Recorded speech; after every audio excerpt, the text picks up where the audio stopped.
Governor Albert Bryan Jr. is in our nation's capital, meeting with the president, cabinet secretaries, and members of Congress to talk about the Virgin Islands. Our Washington, D.C. correspondent Rachel Knapp spoke with the governor while on his trip. Virgin Islands Governor Albert Bryan Jr. has a busy week in Washington. He's here to update the Biden administration and members of Congress on the Virgin Islands, what resources they need from the federal government, and goals they have for the islands. I meet with the governors.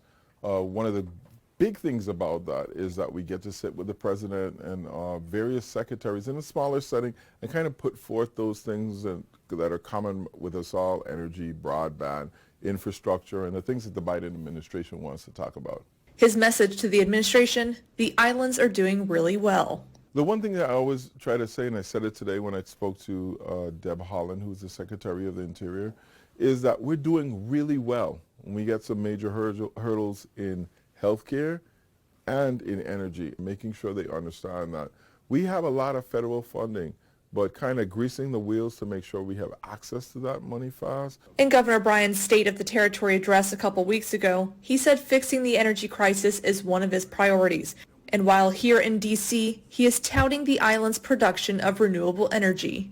Within 2 years, we will be producing more renewable power than we actually use on a daily basis. So about 45 megawatts in St. Thomas and about 40 in St. Croix. We'll have over 85 megawatts of renewable energy in storage. That's not to say that we won't be using fossil fuel, because a lot of that is sunshine power that only happens in the day. But just to make that step is an incredible step for the administration and definitely the Virgin Islands. The administration is big into renewables. They have a $1 billion available now that in loans that are 50% reimbursable to the state or county or tribe that uses them. And then they have $9.7 billion that are available to co-ops. One of the things that I see immediately for us, we've started with our 1% loan for coming totally off the grid. We can now go back and get more money to do that and actually set up our own microgrid while we do it. So that was very attractive to us. One of the things that we're pushing is, how do we get a Caribbean grid together and tie into Puerto Rico through St. Thomas and even St. Croix?